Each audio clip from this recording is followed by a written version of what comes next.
Good morning, ladies and gentlemen. I'd like to call the meeting of the MNLARS Steering Committee to order for today, December 18th. Welcome, everyone.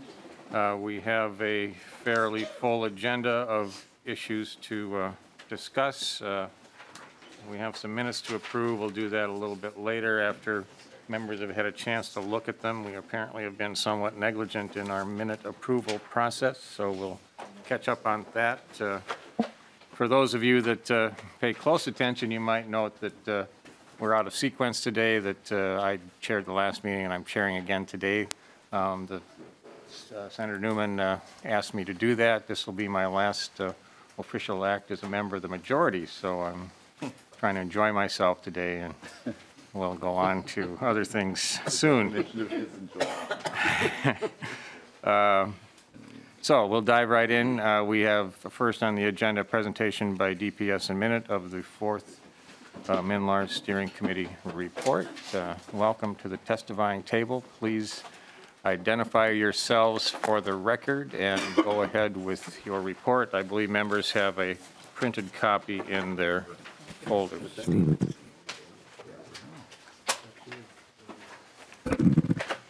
Mr. Chair? Yes. Commissioner Clybourne and I just have opening comments, if that is okay with you, or if you'd like. Okay with me. Great, thank you. Who wants to go first? I'll go. Mr. Chair, I will. Mr. Chair and members, my name is Joanna Clybourne. I am the Commissioner of Information Technology and Services. I want to thank you for the opportunity to provide some opening remarks today. I want to start off, however, with starting with a few comments about the launch of the driver system that occurred on October 1st. This is a successful launch, and that launch was successful as a result of a strong partnership between DPS, Minute, the deputy registrars, the driver's license agent community, and our partners at Fast Enterprises. Despite a very compressed timeline, we and our vendor maintained strict commitment to quality as the system was implemented and configured well ahead of the October 1st statutory deadline for Real ID compliance. Driver's license agents and other stakeholders were fully engaged throughout this process, including the testing phase. And we did not launch the system until our stakeholders made it clear that they agreed the system was ready to go. Change at this scale is never easy. And as with all IT projects, it comes with bumps in the road. But we as a state, I truly believe, should be proud of the highly collaborative effort that resulted as a part of this successful launch. I'm very proud of my team, and I'm very grateful for all the team members from Minute, DPS, and FAST who worked together really hard through this process. To move on to MNLARS, however, over the last year, Minute staff and contractors have worked hard in hand with DVS staff to build and improve the MNLARS system. Initial efforts were focused on system performance, meaning system uptime and system speed of the transactions. Uptime improved from over 80% in November of 2017 to over 90% in the beginning of 2018, and is now consistently targeting an uptime of over 95%, well at industry standard. In early 2018, I restructured the MNLARS IT team under the leadership of Ms. Joan Redwing. Structured software development and testing methods were implemented that transforms how fixes and functionality were built into the system. In the last year, we've had 6 successful releases that have been developed and deployed, delivering new system features, addressing functionality gaps in existing features, and resolving identified system defects. This work was prioritized in partnership with the deputy registrars and other stakeholders, who have demonstrated a very strong commitment to partnering with us on the development and the operation of MNLARS moving forward. That said, we still have a lot of work to do. But I feel strongly that success in the last year indicates that the new structure is working effectively and that will continue to serve us well moving forward. With the release of 1.15 scheduled in February, we will be delivering nearly 50% of all stakeholder priorities in MNLARS. This includes the ability to transfer specialty plates. In response to recommendations from the OLA's MNLARS Transaction Odyssey report, we're also building into 1.15 a system program that will actually flag any outlying base values. These queries will inform DPS if there are any unusual transactions for new vehicles and will flag unusually high or low dollar value registrations. More of these control reports and data quality features are planned for the future, but to be clear, they are limited by funding constraints. And although these systems enhancements will not eliminate all variability in base value, as the OLA laid out in their report, the variability in the base value is driven largely between the relations between Minnesota statute and the national automotive industry practices. No IT system will fundamentally resolve these differences. And while we have worked hard to maximize the value of the $9.6 million appropriated for MNLARS in this March of this year, as I've indicated all along, this amount is not sufficient to maintain the MNLARS project for work that is required in the remainder of the biennium. As a result, after the release of 1.15 in February, the project will ramp down in late February. We will be working with the governor-elect and his staff to create any potential budget requests related to MNLARS development and ongoing operations. While I really would like to provide you more detail about funding needs, it is important that I respect the governor-elect's role in assessing options and advancing state agency funding requests. Please know that as soon as we are able to, we will share additional information as soon as it is available and we are authorized to share it. I wanted to thank you for the opportunity to be here today and to provide some remarks. I will turn it over to Commissioner Doman at this time. Thank you, Commissioner Clybourne. Good morning, Mr. Chair and members of the committee. For the record, my name is Mona Doman, and I'm the Commissioner at the Department of Public Safety. And we appreciate the opportunity to meet with you today to report on the significant progress that MN.IT and DPS together have made in fixing and enhancing the MNLARS system.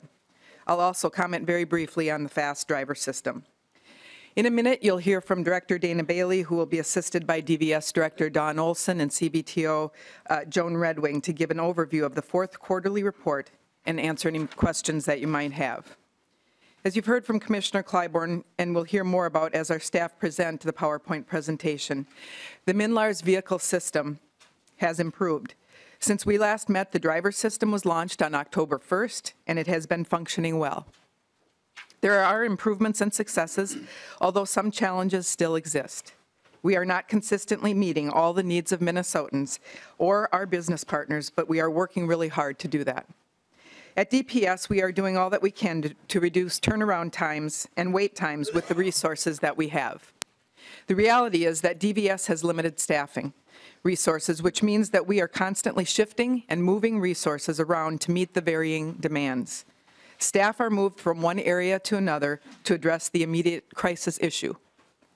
As you know, the rollout of these systems have taken a significant toll on the driver and vehicle services staff and have resulted in turnaround times, which at times have reached unacceptable levels. This is true in the three main service areas of title processing, driver's license processing, and answering citizen, driver license agents, and deputy registrars' calls and emails. In the months following the MNLARS rollout in July of 2017, the title turnaround time well exceeded 100 days. To address this issue, DVS implemented mandatory and voluntary overtime. We trained internal DVS staff and others within the Department of Public Safety to process titles, entered into interagency agreements with the Department of Revenue, and trained their seasonal staff to process titles, and we contracted with a private vendor as well. In addition, DVS worked with the Department of Administration's Office of Continuous Improvement to identify efficiencies. The result was to reduce the title turnaround time to under 30 days. However, while the focus was on title turnaround and title processing, other areas were impacted. The Public Information Center, commonly referred to as the PIC, was reinforced with temporary staff to handle the influx of calls generated because of the system limitations in MNLARS, as well as the title turnaround time. These temporary positions have been instrumental in improving the wait times for the basic types of calls. Today, significant wait times generally exist only for the types of calls that require experience and knowledge to handle the advanced call queue for customers. So it's for situations like complex questions about DWIs or like the ignition interlock program, for example. As such, temporary PIC staff are being assigned to assist with driver's license processing to help bring down the backlog of those applications. A number of driver license issuing, exam, and compliance staff were required to work with FAST on the training and testing of the driver system before launch. This left fewer staff available to process transactions, conduct road tests, and meeting with customers before the new system launched in October. As a result, when the new system launched, there was a backlog of applications needing to be processed from the summer months, which is actually our busiest time of the year.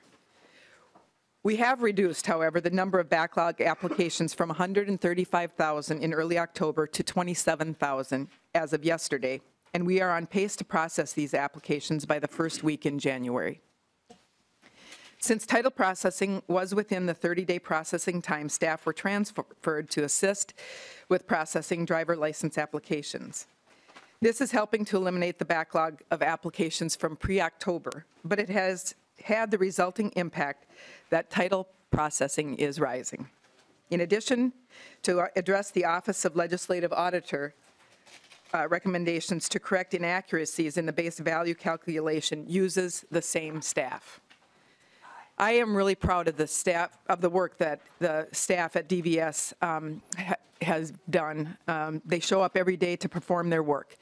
Many have worked under mandatory overtime conditions and have seen their work be successful by eliminating backlogs and achieving goals in turnaround time, only to have staff taken from their work units, which puts them right back where they started. The constant shifting of resources to address the most pressing need at the time is not a long-term solution.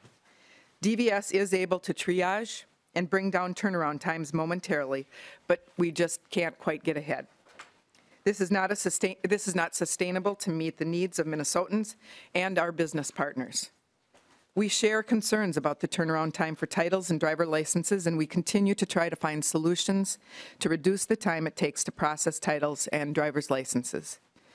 Simply put, though, we don't have enough staff to handle the workload and answer all of the calls from consumers and our stakeholders.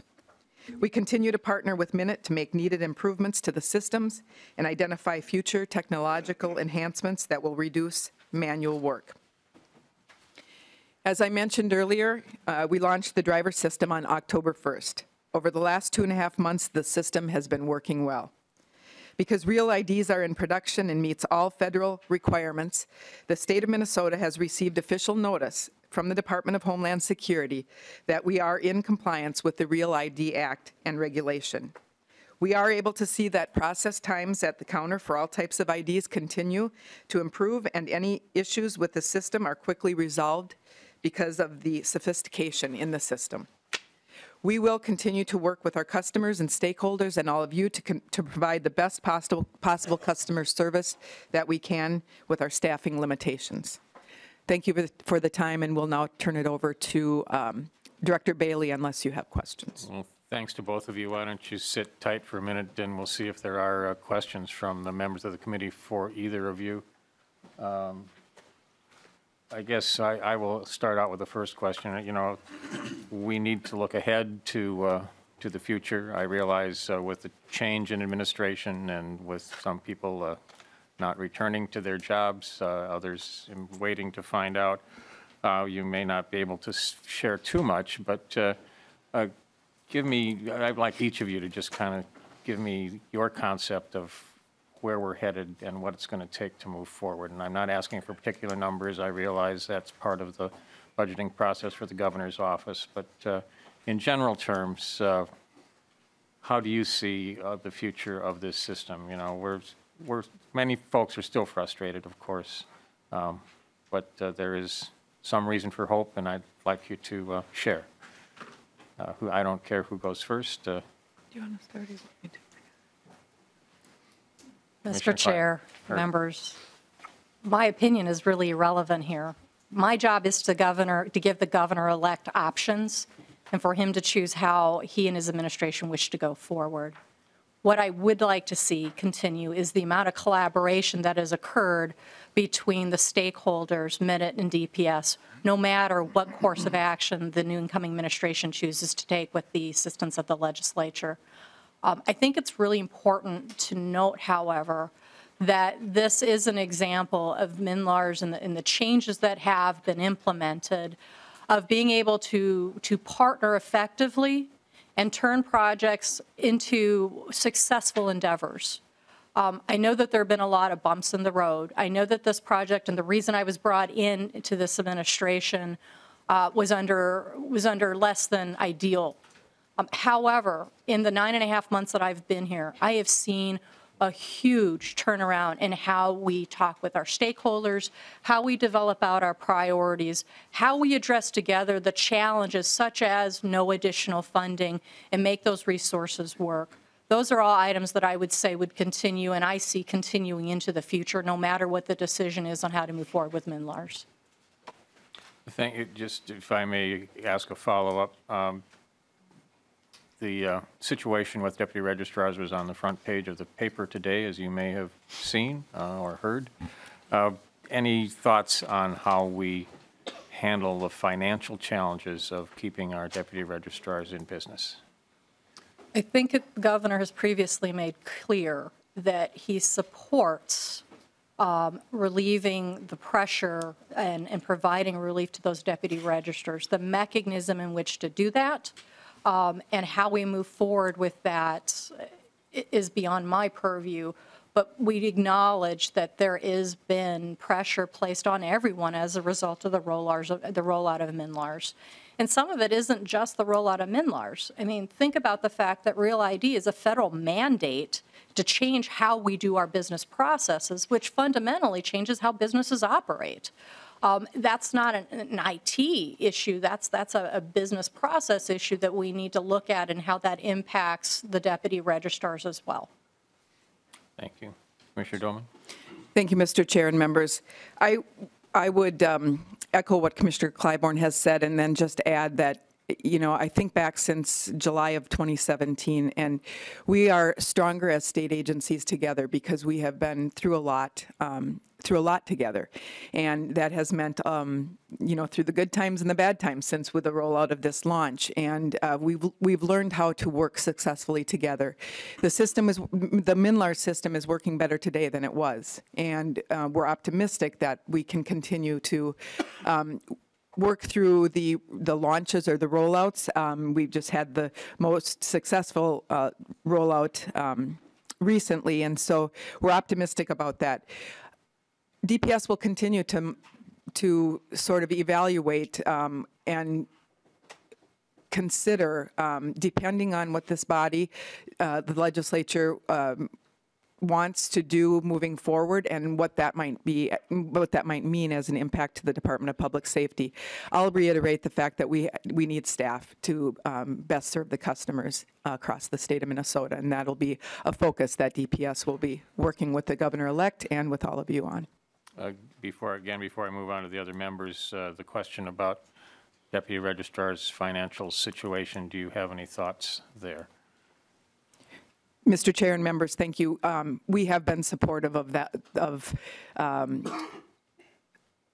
helping the deputy registrars to relieve some of the pain that they have suffered through the rollout of this launch, and as has the governor. Thank you. A question from Co-Chair Newman. Thank you, Mr. Chairman. Good morning, Commissioner Dolman. Good morning, Commissioner Clybourne. My question I would direct to Commissioner Clybourne.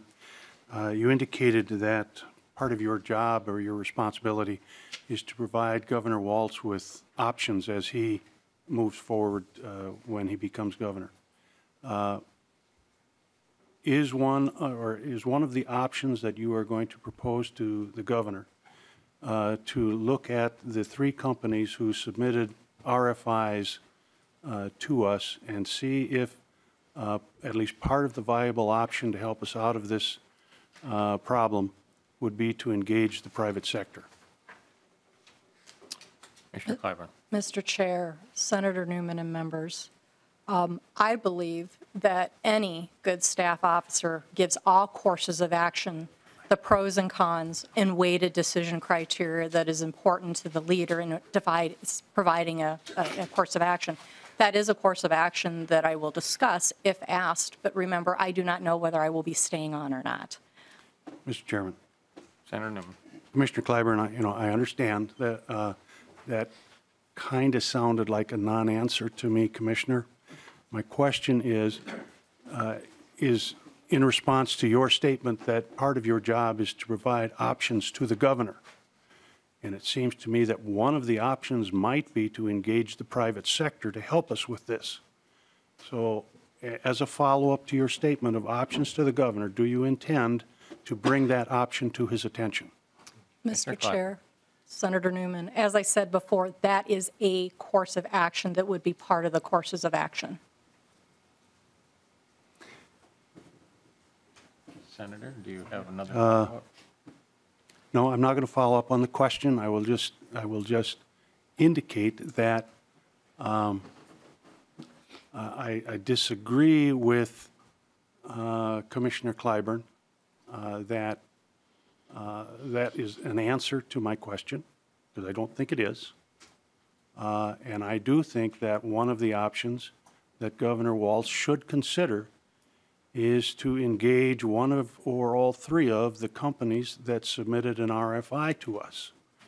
And I also believe that neither DPS nor MN.IT, although they have complied with the legislative mandate of obtaining the RFIs, I'm not aware of any engagement that either of the agencies have had with those three companies. And I consider that to be a real mistake, because I have talked to those three companies. And two of those companies sent executives to the state of Minnesota, to my office, to talk to me about helping us with the MNLARS project, BIS and FAST. And contrary to what I have heard from DPS and MN.IT, both of those companies have ideas as to how to help us. Both of those companies, contrary to what I've heard from the state agencies, are able to put this program together, and they have done it in other states, and they've done it in certainly less than a decade, and they have done it for less money than what has been spent in the state of Minnesota. And I have to honestly say, I simply don't understand why the resistance to even entertaining the notion of talking to these companies and getting an idea as to whether or not it would be a good idea to contract with them. We contracted with FAST for the Real ID. I don't understand why the refusal to even entertain the notion.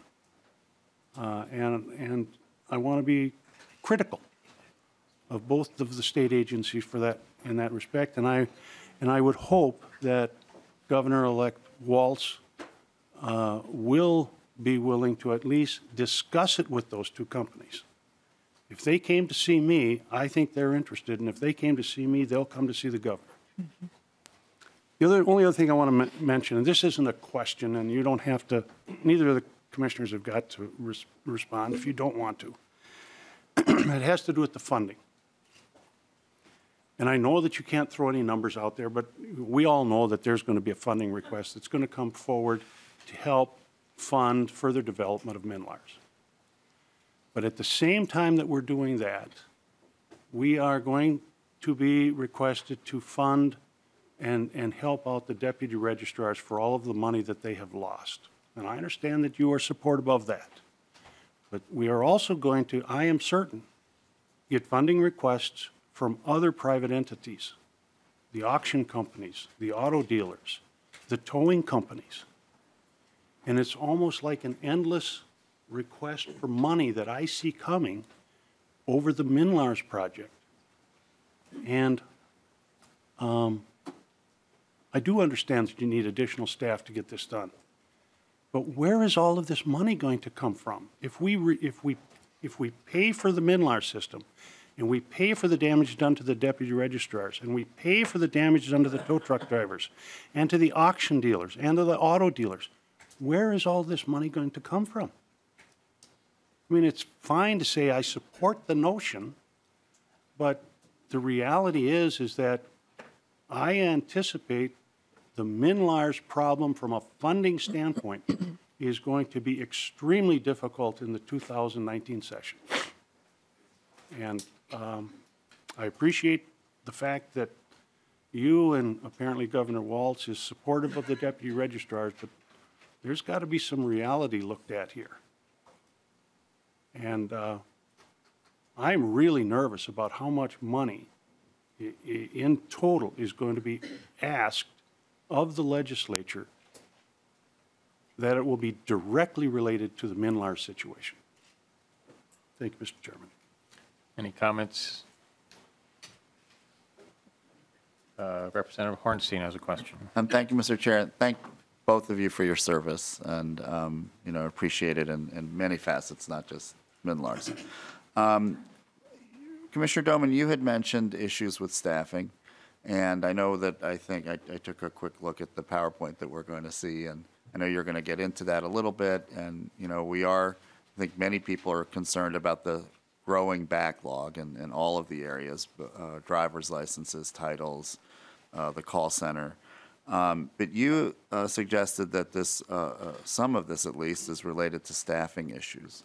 And so, while you're here, and I imagine we'll get into it a little bit more with your staff, but how much of this is staff in your opinion? How much is this, the technology and our continued glitches there? And how much is this a staffing question in your mind? And maybe getting to Senator Newman's point about funding, will you be coming forward with a proposal for, additional staffing? And this, to what extent is that the issue here? Commissioner Dolman. Thank you, Mr. Chair and Representative Hornstein. I think the systems and the staffing sort of have to be talked about in the same conversation. We need staff to answer the complex questions that come in from whether it's citizens across the state or our business partners, our stakeholders.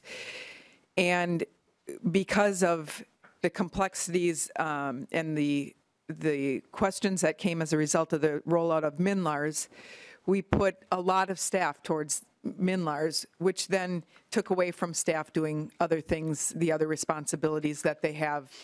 And so it's the shift of resources, the constant shift of resources. We get caught up here, and then it's time, because we're getting backlogged here, we move the group over to this side of the room or this side of the building, and we just can never keep up. So staffing is an issue. We did have staffing concerns prior to the rollout of MNLARS, and we were not able to get funding to, or appropriations to increase our staffing. And so while that's not new, these two systems have created a situation where we just can't keep up with the demands from the people of Minnesota and our stakeholders. Representative Hornstein, a follow-up. Thank you, Commissioner. So, you had again mentioned the example of, you had the title people had to switch to the license, problem when that occurred. Are you suggesting that perhaps that you don't have adequate staff to, implement this at this point, or is that the sense here that I'm getting? Commissioner Dolman. Thank you, Mr. Chair and Representative Hornstein. We do not have adequate number of staff to handle the daily work that happens at the Department of Public Safety and the Driver and Vehicle Services Division, especially as it comes to title backlogs and applications for driver's licenses, and then answering calls at the Public Information Center. We need additional staff in order to better serve people. One of the difficulties when we move people from assignment to assignment is it's not just that you take Mona Doman and she's processing title applications and then she's doing driver's licenses tomorrow. There's also training that needs to be done, because it's very specific work that our employees are doing. So we're always sort of behind, not only in the processing of the work, but also in the training, because we have to constantly shift people back and forth. Thank you, Mr. Chair. Thank you. Before I move on to other members, maybe you can't answer this, but we're in a period now where we've got really two programs operating. We've got the FAST program operating for our driver's licenses, and we've got the MNLARS program doing the rest. As calls come in, do you have any idea how that compares, the number of calls asking for help with driver's license versus the number of calls asking for help with titles, tabs, et cetera? Commissioner. Mr. Chair, I'm just informed by Director Olson that that will be in her presentation All to right. talk Well, about. I'll wait for that answer. We have two guests with us today, one from the Senate, one from the House, Senator Corrin and Representative Hansen. I'm going to allow them to ask a question, but I would really ask them to keep it brief. We have a limited amount of time, and we want to get out of here before January. So, Senator Corrin, you're first on the list. Thank you, Mr. Chair. Commissioner Doman, you've spoken plenty about in regards to we've shifted, we've added a ton of staff since the implementation of MNLARS. What I haven't heard is the increase in the air resolution queue. We've all talked about the queue, but we've talked very little about the back office operations, which continue to perplex us, right? We can't catch up. We keep shifting. What are the fundamental pieces that are missing outside of staff? Do they have, I haven't seen, do we have a functional list of missing capabilities? Did the back office suddenly get dramatically more inefficient in the ability to process and resolve errors, both on motor vehicle licensing as well as the driver's licensing system?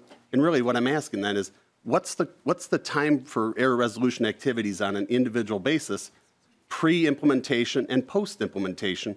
And what are the core systemic issues preventing them from operating efficiently? Because I see us going down the same path of we keep wanting more staff, but what are the fundamental pieces that are missing on the backside that are allowing staff to be highly efficient? Thank you. Commissioner Dolman. Mr. Chair, thank you for that question. First of all, I will have to say, I want to clarify that we haven't added staff. We have put temporary staff in place. So there's a lot of training that goes along with that, people who haven't done this work before. So I just want to be clear that we haven't added full-time employees, if you will. And then I think I'm going to have to defer to Director Olson to talk about the back office business processes. I think we'll wait, and when she's up at the table later, we'll let her answer that question at that time, if that's okay with the non-member of the committee. So, Perfectly okay. all right. Representative Hansen. Thank you, Mr. Chair, and Commissioners, thank you for the work you and your staff have done. My question is a follow-up from Representative Hornstein's, and it seems we're still at the same challenge of we have a backlog of car registrations and titles that continues to grow. It may go down and it comes back up, and we still have some plate issues, and then there's Real ID that maybe there's not enough processing that's coming through. People are signing up, but when they do, they've got to bring more materials now because that's the federal requirement. So people forget, or they may not have all the materials. A third piece I'd like to maybe get some input on it. It doesn't have to be right now, but what I think we were hearing during the fall is delays in driver's license examinations for both teenagers but also new workers coming into the state, the backlog in having people take their driving exam. And I heard this last night when I attended a parent, my son's going through driver's exam now, and that's scary in itself, but but talking to the instructors, just the backlog, and they gave some anecdotal evidence of people in South St. Paul that were driving up to 2 harbors to take their driver's exam, and the delay. So I think all of the committee have a good idea of the deputy registrar system and who does what and that, but the driver's license, the driving exam system and how that operates and what can be done to reduce the backlog, because I think that impacts the economy. It certainly impacts families if it takes 6 months for your 16-year-old to get their driver's exam. So how that relays in with the Real ID requirements and with these changes, how do we make sure we're serving Minnesotans better, whether it's the registration, whether it's the exams than whether it's the driving exams. Commissioner Dolman.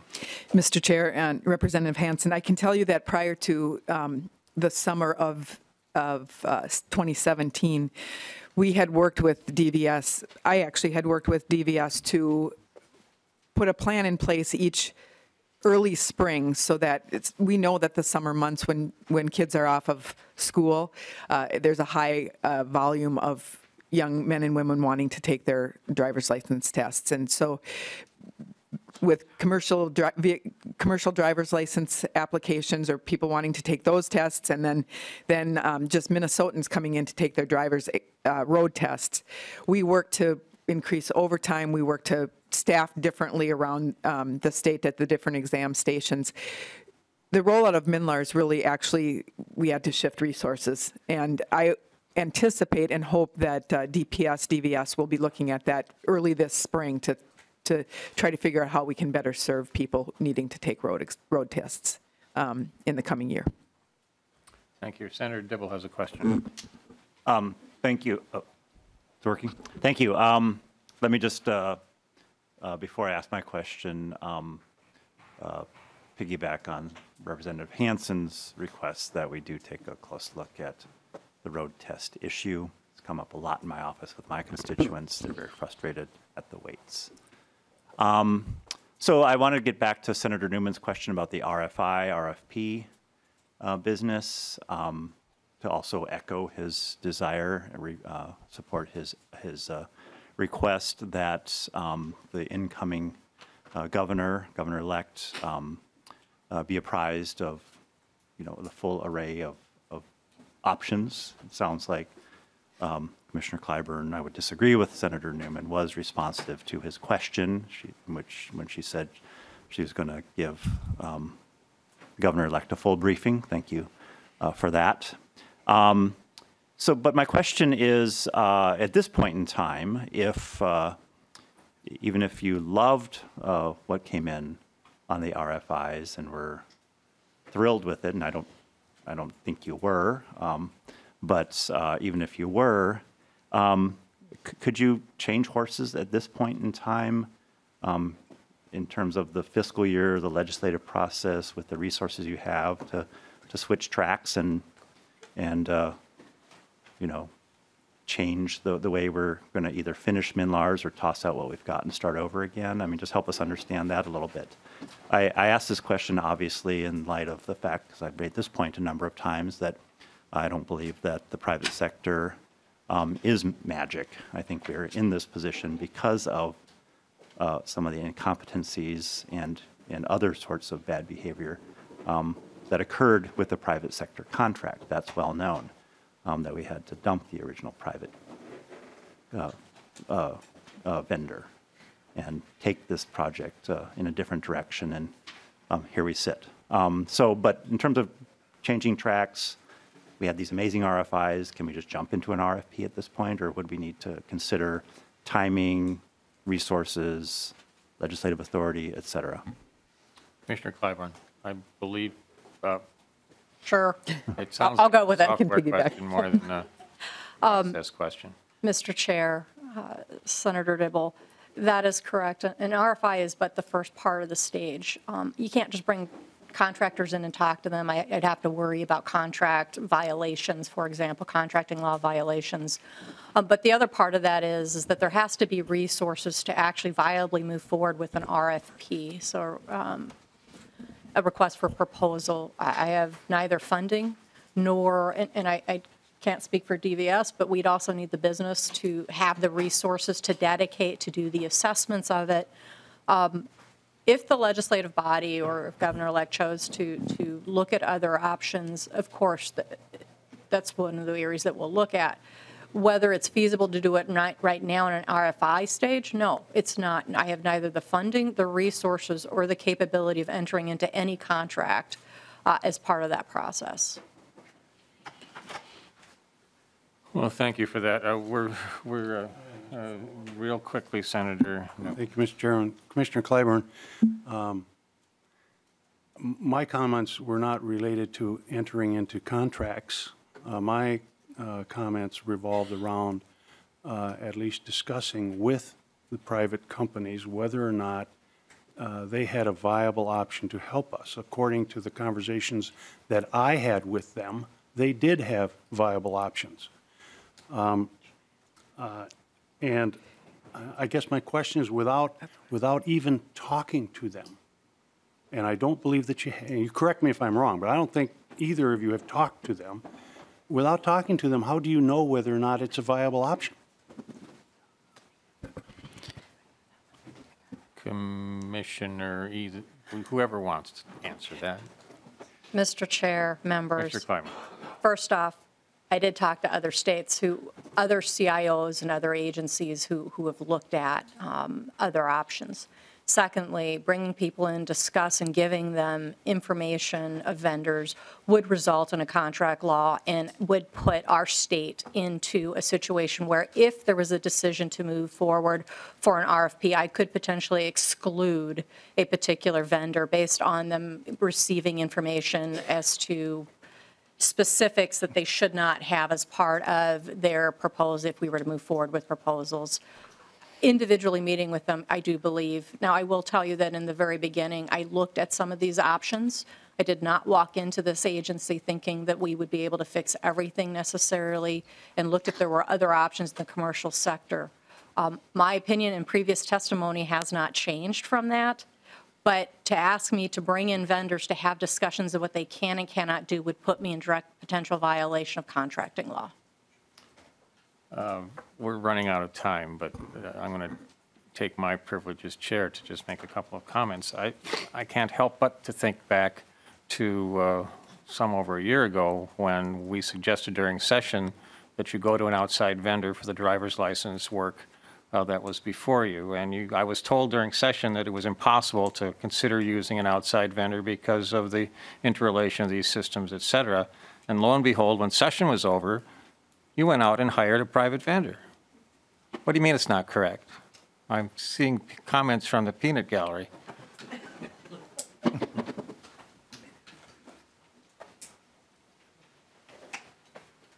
Mr. Chair, Correct me members. if I'm wrong.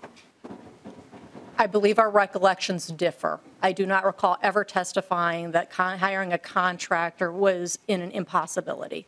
Well, that's my recollection. We were not told during session that you were considering hiring an outside contractor. I believe that at least is correct.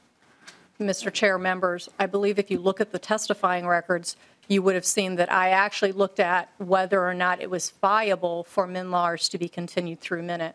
When I was brought into this situation, I did not come in thinking one way or the other. I didn't know what to think when I made my initial assessment. Fine. The point is, it was very easy for you to hire an outside contractor in very short order to do the driver's license system.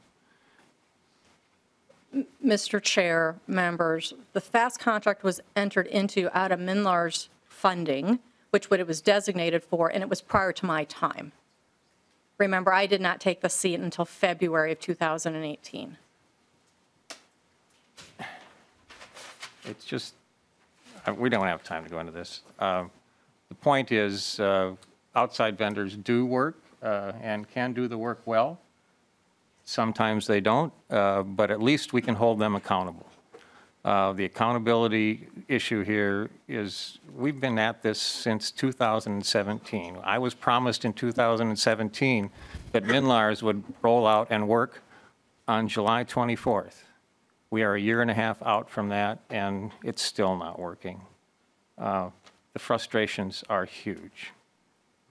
I realize you weren't in that position at that time, Commissioner Clyburn, but I think we need to figure out how can we continue like this? It's just crazy. Mr. Chair, members, please remember that MNLARS actually is working, and it has processed over $1 billion in revenue for our state already. That said, is it perfect? No, it isn't perfect. Is it the best we've got in the amount of effort that has gone in to relieve the pain of the deputy registers is immense. And that is something that needs to be considered as we move forward. What is going to provide the greatest relief or the greatest benefit for the stakeholders that are using this system? But to say that it is not working is not correct. It does have problems, but at the same time, it is producing revenue for our state. There are portions of the program, the system, that do not work. Even today, a year and a half after rollout, when I was promised at the time of rollout that everything would work. Mr. Chair, members, I acknowledge what you were promised, but I'm telling you now where we were and where we are now are entirely different. Well, I was uninformed of where we were. We're going to quit with that and move on to the presentation. Thank you. Thank you, Mr. Chair and members.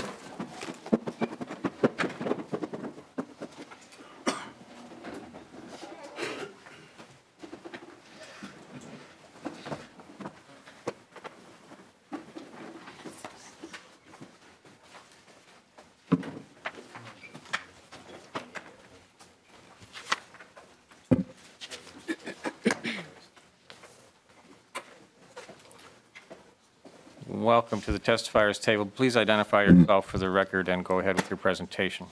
Good morning, Mr. Chair. My name is Dana Bailey. I'm the Executive Director of Projects and Initiatives for MN.IT Services.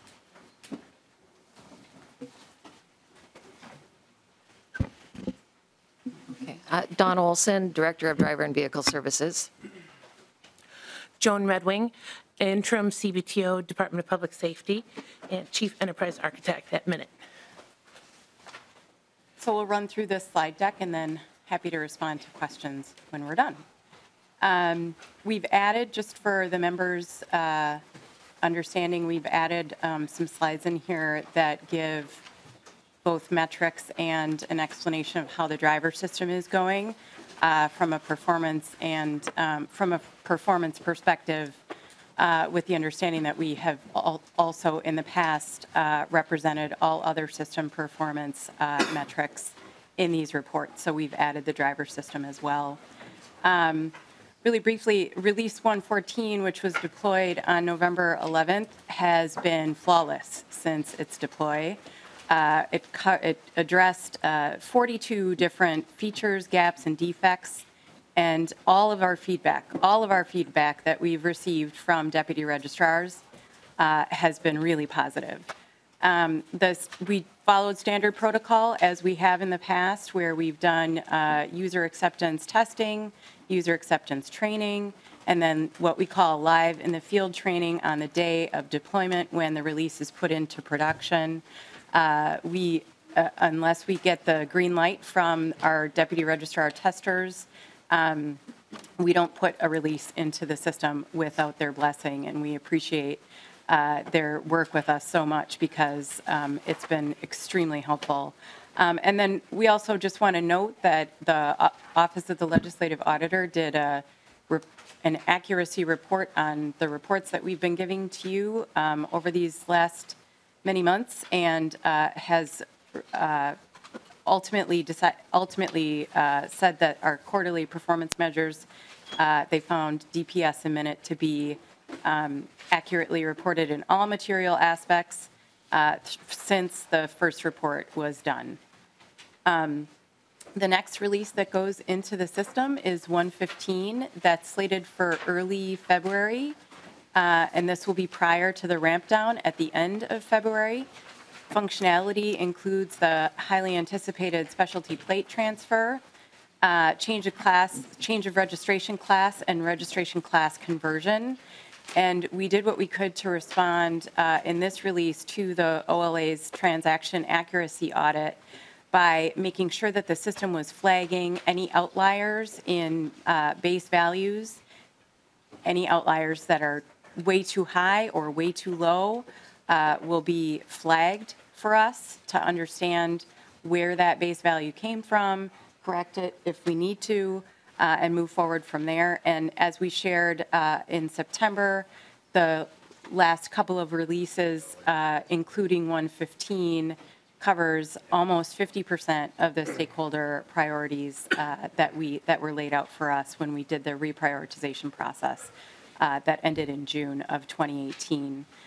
The ramp down will occur at the end of February with a lights on level of support, which means that the system maintenance will be performed on a daily basis. What it also means is that we won't be able to do the releases that we do now. We'll be able to get around the edges with some bug fixes, but we won't be able to build in additional functionality. And now I'd like to turn it over to my colleague Joan Redwing to go over the first couple of performance measures.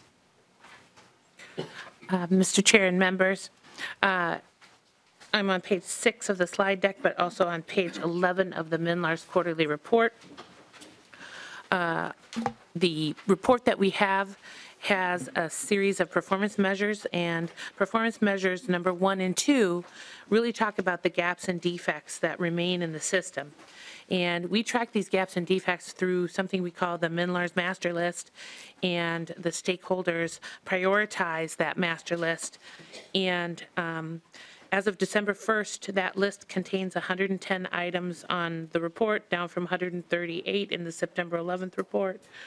Of these, 35 are gaps, features that need to be fixed, 56 are defects, and 19 are new feature requests, meaning these are requests for new functionality above and beyond what was originally in scope. Okay.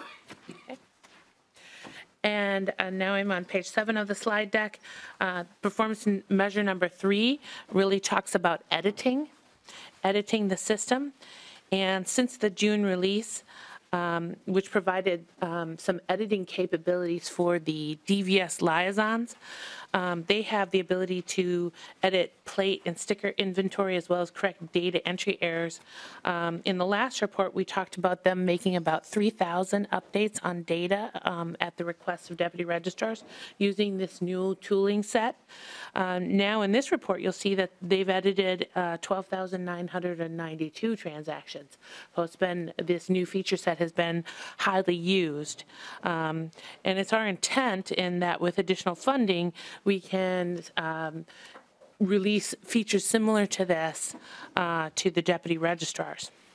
Also, release 115 will also have a new functionality called a data entry ticket.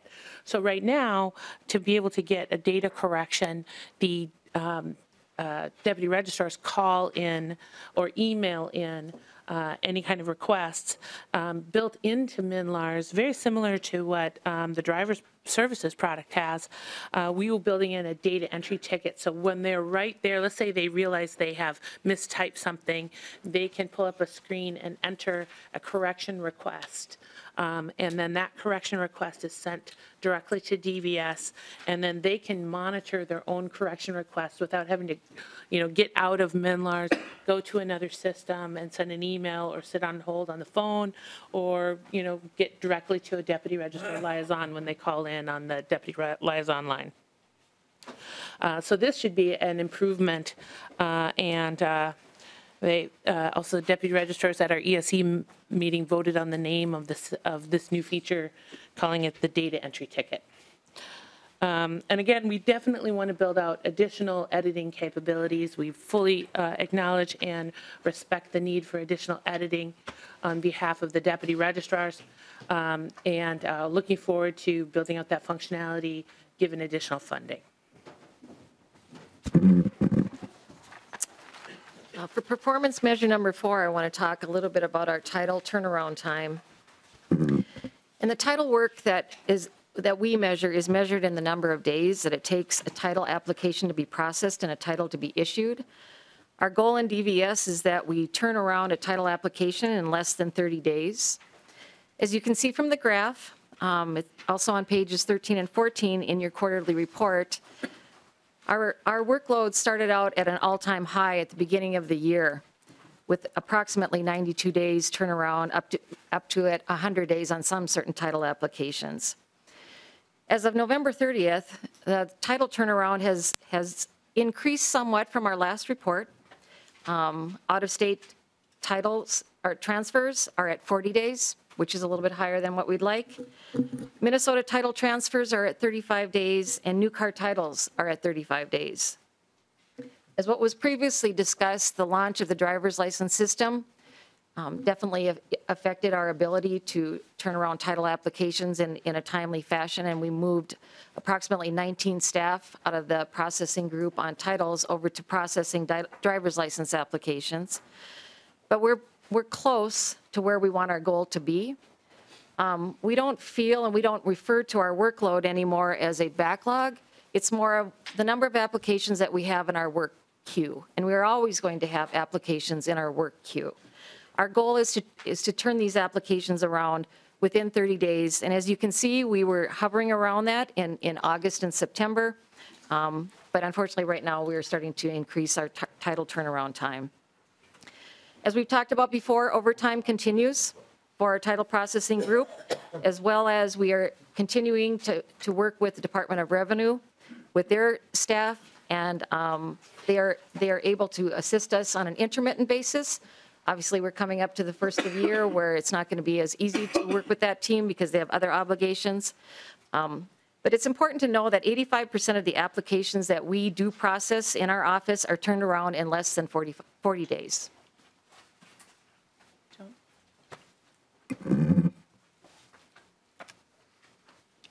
Great. Another performance measure in the legislative oversight report is data errors. And in response to the OLA recommendations, Release 115 has the new queries that flag outlying base values. We talked about that also in another section. And again, their intent is to flag unusually high or low dollar value registrations and then being able to address them to the best of our ability within statute. And then the data team that we established in December of 2017 runs a series of programs to continually search through MNLARS to ensure we discover and correct any kind of discrepancies. And that team has currently detected and fixed about 0.25% of motor vehicle records in MNLARS that have needed some sort of data correction. And in this area as well, given additional funding, the future plans include editing capabilities for DVS, liaisons, and deputy registrars that are expanded that will continue to reduce errors introduced due to data input errors. System performance. Yep. Another measurement is system performance. In October, MNLARS vehicle and legacy systems returned to 99% uptime. This is on page 17 through 21 of the MNLARS quarterly report. We have no statistically significant changes to system response times in MNLARS, but they continue to be stable. We do baseline them and test them with every release to ensure that we don't have any performance degradation. And tests between release 112 and 113 indicate that the system is performing slightly better over time, but it's not statistically significant. We do expect additional performance enhancements in 115, but with limited funding, the team size of the performance testing group has been reduced. But the good news is, even with the reduced team size, performance remains stable. For performance measure number 7 on customer service, compared to our last report, which you see the breakdown on this slide, we have been able to accept and handle more calls percentage-wise than we have in previous quarters. The number of calls that we've been able to answer is improving with the addition of the 26 temporary staff that were hired by the department in preparation for the launch of MNLARS, or I'm sorry, in the launch of the Real ID system. However, during this quarter, we also received 35,492 public emails that required a response. As of the end of November, we still had a backlog of responses needed for 1,860 emails. But it is important to know with the additional staff that we have been able to turn around our response time to emails. We were at an all-time high earlier this year, with it taking 10 business days for us to respond to an email. We are now, as the end of November, at about a 2-day turnaround time for responses. As we've said in the previous quarter, we do continue to work with the continuous improvement experts at the Department of Administration on looking for better ways to improve and respond to customer service and questions. To the earlier question about phone time and wait times, this gives you a little bit of a breakdown on the different types of calls that come in and how we are able to respond. So during this past quarter, average wait times on the phone for the public was 7 minutes and 37 seconds. Again, this is in addition to the 26 temporary staff that we brought in and trained to be able to handle these calls. But it's also important to know that this is about a 12% increase from last quarter. And our understanding is that the call increase is coming due to the launch of Real ID and and driver's license applications. We did see improvement in the wait times on the deputy registrar phone calls. Our average time there for a wait time is 5 minutes and 52 seconds, which is about a 57% decrease from last quarter. But it's also important to know that we took in about 5,000 less calls from deputy registrars in the last quarter as well. Where we have seen a certain level of increase, and it's significant as well, is the average wait times on the phones for driver's license agents calling in. Average wait time is 27 minutes and 10 seconds. This is obviously up from the quarter before, which was 3 minutes and 29 seconds. The average time on each call has more than doubled from last quarter due to the questions regarding new business procedures, requirements, and documentation. It's important to know that the complement of FAST staff that are currently working on the DVS system are there simply working on maintenance and making slight modifications. We did have additional FAST team members that were in the state for the first 2 weeks after we launched the system. This was planned to have FAST staff across the state to be able to work with offices that may have had system questions, needed a little bit of additional training. Those staff needed to return back to their home states to finish out on their projects. But what we're finding now is most of the questions that we're receiving are around more procedural questions and not so much system questions.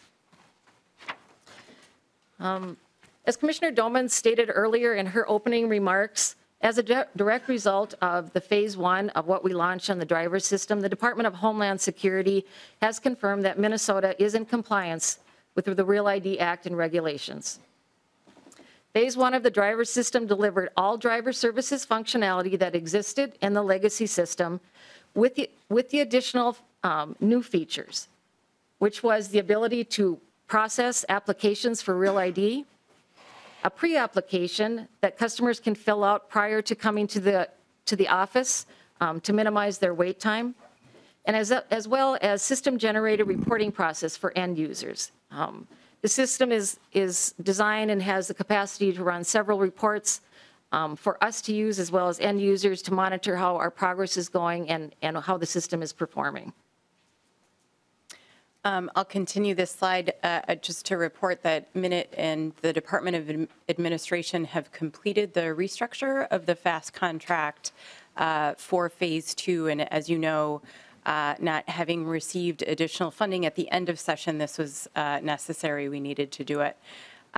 There may or may not be a delay in phase 2. We don't know that yet, and I think it depends on the status of funding and when it is received. And obviously, as the commissioners mentioned, they or a member of the agency will be having a conversation with the governor and lieutenant governor-elect at whatever point in time they are ready to have that conversation. So we'll keep you apprised. I just wanted to mention that the importance of us making the decision to use what was left in the technology account, which was one account, one pot of money for the last 2 releases that we're able to do in MNLARS. You know, we struggled with the decision, I would say, for some time, but I think at the end of the day, at least I feel comfortable speaking for the 3 of us at the table, it was easy for us to make, knowing the relief that would be delivered to the deputy registrars, the fact that we were finally able to deliver on their priorities in releases 114 and 115. That was incredibly important to us, given the partnership that we have forged with them over the last year or so. I just wanted to make note of that. And as the commissioners mentioned, as soon as we know about where we're headed on requests for funding for either system, we will reach out to you and let you know as well, and provide a briefing as soon as possible. We had made a decision when we received the 9.6, and after not having received any additional funding at the end of session, we made the decision to stretch those dollars as far as we could. We did not hire up to the full complement of contractors needed on the MNLARS work, and we wanted to make sure that we were building in functionality that was needed prior to what we saw being a ramp down at the end of February, and that's where we're at today. And as I mentioned, our approach and timing of additional conversations will depend on decisions made by the governor-elect in their budget process. And we'll be glad to respond to questions. Thank you for your report.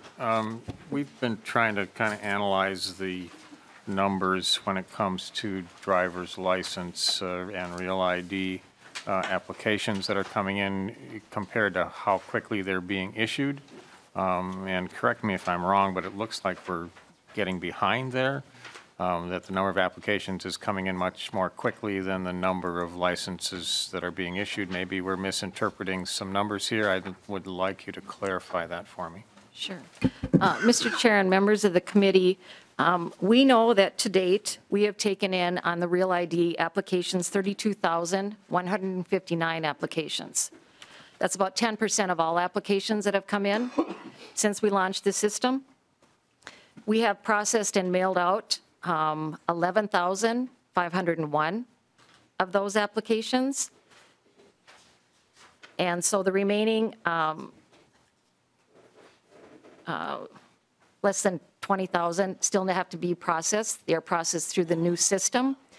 And when we are giving individuals credentials, a temporary license, when they come in for these applications through FAST, they're given a 120-day temporary license, which has a photo that they can use, so it's less susceptible to fraud. We are staying within the 120 days. We are certainly not at an acceptable level yet, but our focus is to try to clear up the backlog of what we had of applications prior to the launch, and that's primarily where the focus is right now. So what's the trend there, Ms. Olson?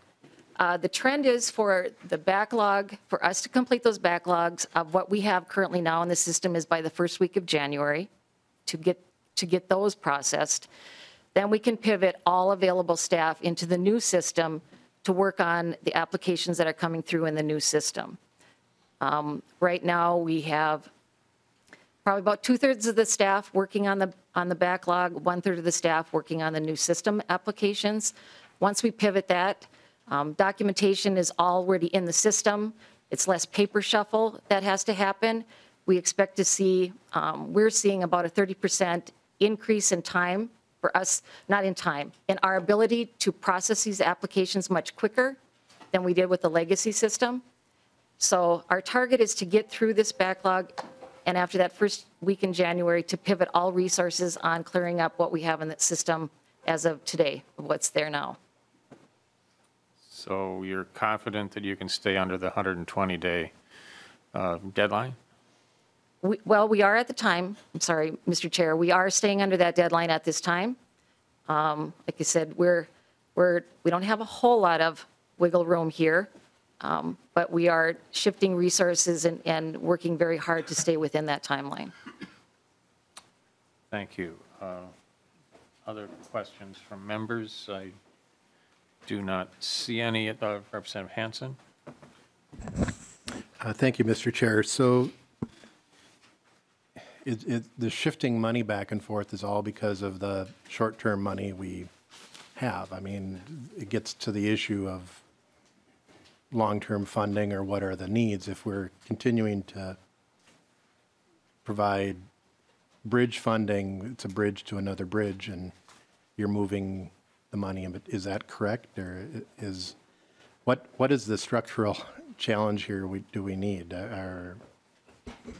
Mr. Chair, Representative Hansen, I hate to call it a shift because the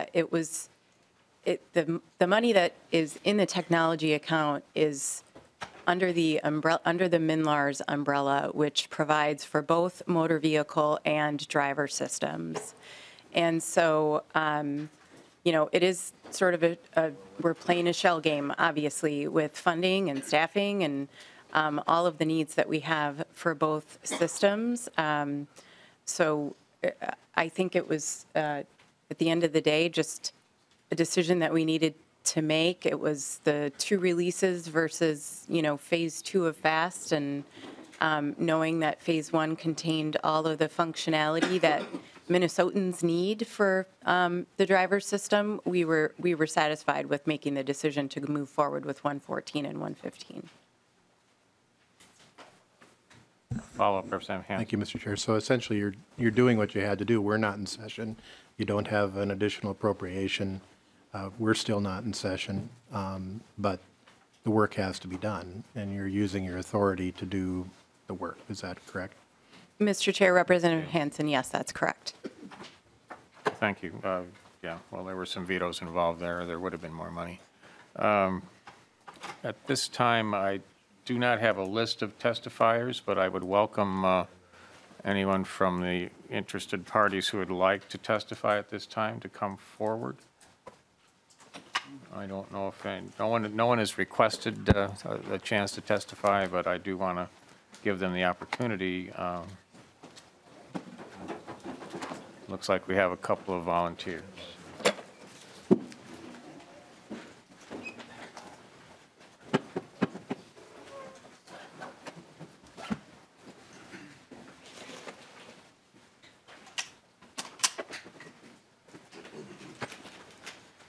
Good morning. Welcome to the committee. Please identify yourself for the record. Good morning, Mr. Chair, members of the committee. My name is Julie Hansen. I am the Property and Customer Service Manager, Deputy Registrar for Scott County. I'm here to represent Scott County as well as MACO, the Minnesota Association of County Officers. I just have a couple of very brief comments, things that I would like to share based on testimony this morning. A couple of things in the report that we saw given by DBS to talk about the customer service average wait times on the phones.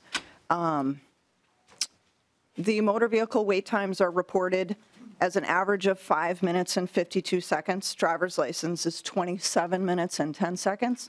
I don't disagree with those numbers. Obviously, they are hard data. But I would like to provide a little clarification on why I believe those numbers are the way that they are. The deputy registrars, my office in particular, I will admit to you, we have given up. We're not calling DBS anymore for assistance when we don't have to. We are emailing. We are honestly asking our customers to call. The public is getting the response time, which they need, they deserve. We are not. We are also calling on behalf of the public, but I will be honest with you, I will not have my staff sitting on the phone for 2 hours waiting for a procedural call, and that is a regular occurrence. So we have made the decision as an office to ask the customer to call or to email when we need to, but we are no longer making phone calls. So I do believe that is a direct reflection in the numbers, is that people are just not calling anymore. So the other thing I'd like to address is those 35 gaps. Gaps are missing functionality in the system. They are not data fixes, they are gaps. They are things that were not delivered. I heard testimony last year, pre this current administration, that they were never planning to deliver those. I honestly do not believe that. But the things that remain to be delivered are things that are still holding up title transactions for our customers from 1.5 years ago. So we still have customers waiting from 1.5 years ago for titles, for transactions, for those kinds of things that they just don't have. So in my mind, I am a customer service focused person. That is unacceptable. The only other thing that I wanted to comment on is I did have a customer report to me yesterday who called DVS directly on their driver's license question that the recording at DVS is stating it's 118 days for processing of a driver's license. I can tell you that is not a standard driver's licenses. Those are taking about 2 weeks, but some of those fast rollout applications are under that 120-day mark. They're at about 118 according to DVS's recording. So I stand for questions if you have any at this time. Thank you. Any questions for Ms. Hanson? I don't see any. Ms. Smith, did you want to make any comments? Yes, thank you, Mr. Chair, members of the committee. Please identify yourself. My name is Gay Smith, and I am a manager at the Deputy Registrar Office in South St. Paul. I put together a little information memo on where we are standing right now. I was glad to hear we are talking about the future of MNLARS, where we're going. Right now, as Commissioner Claiborne did mention in her testimony at the very beginning, we are only up to 50% of the development. We still have 50% yet to go, and it's been 18 months. So with those gaps, defects, we just need some direction from our state departments, who I have to tell you, these last 3 months have just been amazing. Kudos to Assistant Commissioner Cassandra O'Hearn, who has been very good at mediating some of our meetings that have really moved us forward in a lot of the business processes areas.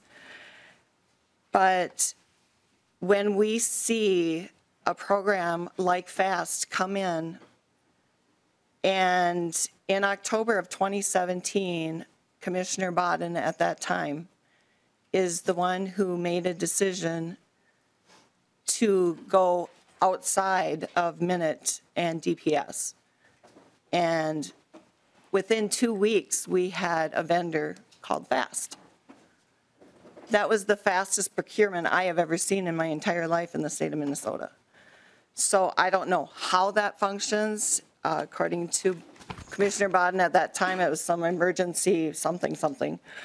But the rollout was great. There are business process challenges. And for example, the phase 2 of this program for the FAST DL would be exceptionally beneficial to the deputy registrars due to the fact that we were one of the piloting stations that offered scanning. We are not photocopying any of our citizens' secure documents. They are being scanned and attached immediately to their record that we are entering all the information into, which saves a step for the driver services team, because now we're not spending all this money on paper, toner, copying all of it, and then now we have to put it into an envelope, pay for that postage on that envelope to also be tracked in order to be sent to DVS. So this would be an exceptional cost savings to these DL agents, which we are getting hit hard financially every single day. We want to offer the services, but if we can do those business process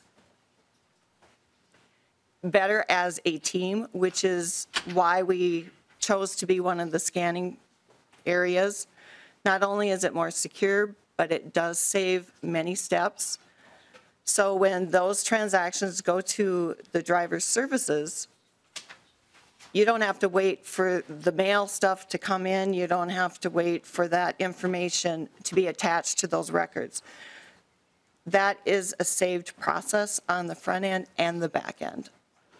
So I think that is where we're starting to see more listening done by both MN.IT and DPS, and we are understanding their business processes as well. So we're hoping that somehow we can move forward, because I don't, honestly, 18 more months to get another 50%. I just don't know if our citizens or the deputies can handle much more. And if you have any questions, I am here. Senator Newman has a question. I'm going to, excuse me, thank you, Mr. Chairman. I'm going to ask sort of a higher level general question rather than the specifics. And I'll pose the question to the two deputy registrars that are at the testifying table. If there are other deputy registrars in the audience that want to respond to my question, I would really appreciate if they would come forward, or if one of their representatives would come forward. There are other stakeholders that are involved in this problem also, and I'm thinking in terms of, you know, the towing industry or the auction industry for automobiles, the auto dealers. If there are any folks in the audience that represent them or are in that industry, after I pose my question, I would invite you to come to the table, because I would like you to respond to this question. It's a pretty general question. On page 3 of the report, it says, and this is from MN.IT and DPS, since the last quarterly update, MN.IT has deployed another successful release into the system. The overall feedback MN.IT and DPS has received from the deputy registrars has been very positive. Some of us, and I'm one of them, I've been very aggressive, I think, in challenging and questioning both the commissioners and their respective agencies on how successful this program is and what it's going to hold for us in the future. And as a legislator, I need some guidance from the stakeholders, the end users, because you know this system and you know this industry far greater than I do. And whether or not we are indeed making progress is an important aspect of this to me. I've got to deal with the funding aspect that's coming up. And I know you're going to be asking for money from us, and I've got to deal with that. But I want to know whether or not the statement that I just read to you is true. Is it accurate? Is the progress that MN.IT and DPS in their representations to us and the statements to us and in the details of their report that I would think you have read, are they accurate in what they are reflecting and telling the legislature? And that's what I really want to know at this stage, because if the progress that they say they are making is indeed happening, then maybe senators or legislators like myself should maybe back off a little bit and not be quite so aggressive. But I've been aggressive because I've been so unhappy with how this program rolled out. So I want to know from the two of you, any other deputy registrars, any other stakeholders that are in the audience, are the representations being made to the legislature in the testimony from the state agencies and in their reports accurate? Who would like to comment? Mr. Chair, Senator Newman. And we can do this. This is a general question. Brief answer, please. This statement is correct. That is in here. And I feel today that statements were transparent. I've been sitting in a lot of meetings on the driver's license side and the motor vehicle side, and I feel like we're finally getting some transparency. The question I have is that is this going to take another 18 months? We are making headway, but I don't know if it's fast enough. Mr. Chairman. Senator Newman. Ms. Hanson. Mr. Chair, Senator Newman, I would agree with Ms. Smith. I would agree that the statements are accurate, are transparent. I do believe it's not necessarily the full story. As I stated in my earlier testimony, I think there are reasons behind some of the things that we have seen for numbers. But I do believe the work that's being done is good work. We are seeing improvements in the system. Is it enough? No, it's not. But I do understand that people can only work as fast as they can work. We can't live in the past. We need to move to the future. So I do believe you're getting an accurate representation. We are moving in the right direction. I look forward to what's to come. Mr. Chairman. Senator Newman. Any other members in the audience of any of the stakeholders, be it direct stakeholders, representatives, lobbyists, anybody, that want to come forward at this point and testify on my question, I would really appreciate it if you would come forward at this time, because it's important that we know how folks feel about what is being told to us. Thank you, Senator. Representative Hornstein, was your question for the registrars or? Yes, actually. Before, just if I might interrupt the process for a second. Yeah, thank you. Representative Hornstein. Thank you, Mr. Chairman, and thank you again for your testimony. Your ongoing presence here has been very helpful. I would join the chairs, both chairs of this committee, in expressing support for some kind of a reimbursement package for deputy registrars in this coming session. I think we agree on that. I just had a couple questions, though, and it's an ongoing conversation we should have, but it does seem like something that we do have bipartisan agreement on, so I'd like to move relatively quickly on this in the session. There are a couple of different associations now of deputy registrars, and they have different figures that they have put forward publicly in terms of what the cost should be. And so I guess it's more of a comment. I'd like your comment, but, my comment is it'd be very helpful to have, some kind of unified figure that we're working with, and in a way that figure has been derived. I don't know if this is reimbursing expenses or simply lost revenue. We do have a process when we've had natural disasters, and I guess this is more of a technological disaster. But, in terms of natural disasters, we've asked, this is a process that Representative Pulowski put in place, where, those being reimbursed by the state, produce receipts and these kinds of things so that there's some sort of paper trail. So I guess I'd be interested in your thoughts about what this figure is and how you would like to move forward on this. And again, it's difficult now that we have, there's two different groups here that we had one figure in the paper this morning and then another paper, a figure that was sent to Governor-elect Walz, and they seem pretty different. So your thoughts, and maybe Mr. Hurst also can comment on that. Thank you, Mr. Chair. Members of the committee, I actually would like to defer that question to Mr. Hurst, if that's okay with you. Sure. Okay.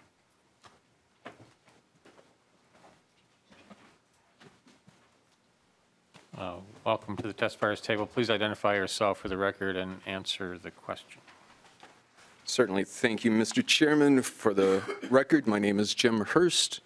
I'm the lobbyist representative on behalf of the Minnesota Deputy Registrars Association. The MDRA is an association that was first created back in 1976. We represent the vast majority of all deputy registrars in the state. I believe we have 160 out of the current 173 offices in the state. We represent both public, meaning city, county-run offices, as well as private corporations that are appointed as deputy registrars. In regards to the question that you posed, Representative Hornstein, It was exactly 1 year ago that the MDRA pursued a survey of its entire membership to try to identify the fiscal impact that MNLARS had placed on the deputy registrars in the state. A year ago, that meant that we collected data for the first 5 months of MNLARS. So from the end of July until the end of December, roughly. We got, I believe, a 65% response rate. And the questions that we posed, I believe there was 9 questions on the survey, and they ranged from, and we asked them to take a look at the first 5 months after the launch of MNLARS and compare it to the exact same 5-month period a year before, which would have been pre-MNLARS. The questions asked what were the increases in staffing costs, meaning overtime, if they were salaried, what the increase was for comp time, what were the increases in benefits, what was the lost income on filing fees. And when we tally that all up from the participating offices, we arrived at an amount in that first 5-month period of, I believe it was somewhere just shy of $3 million. When you extended that to, and we thought that was a very fair reflection of the participating offices, when we applied that number to all offices and extended it out for the full 12 months based on that first 5 months, we arrived at a number that was somewhere close to around $9 million for the impact. And that was basically the basis that was the legislation that was introduced. I also remember a year ago that I believe the very first draft was presented by Representative Rick Hansen that had a $10 million reimbursement figure. At the time, we were asked our opinion of that, and we said, well, we're in the middle of trying to figure out what the impact is. We very much appreciated that effort, and we underscored how much we wanted to work in a bipartisan manner with the legislature to achieve meaningful compensation for the offices. We are currently undergoing another fiscal review. And this review has gone out to all the offices. We have again asked for their response to it. They have until the end of the year to complete that, and this will reflect what the cost and impact has been for the first 12 months. So from end of July of 2017 until end of July of 2018. That will serve to see if indeed our projections on that previous fiscal report or fiscal impact report were accurate. I will say this, based on the legislation that unfortunately ended up being vetoed last year, we did run numbers on, because there was a formula involved with that. When we took a look at that and contacted various offices around the state, at that time, last spring, they thought that the numbers that reflected the compensation on that formula with the $9 million for that first year were pretty much in the ballpark. Did it fully compensate them? No. But did it come pretty close? In most cases, the offices responding back suggested that it was certainly in the ballpark. Now, we are currently into year 2 of MNLARS. And, the second year will be completed by the end of July. I would like to encourage all legislators to, and I'm very heartened by the comments by the current administration and hopefully with the incoming administration, that we can work collaboratively to address the impact that the deputies have had. That means a compensation base very similar to the formula that we had put together last year with an appropriate amount that is fair and reasonable. But that is only part one, because I think what is required is something to address the need of these offices for the first 2 years, which would end at the end of July of 2019. But then going forward, we need to pivot back to how traditionally these offices have been compensated.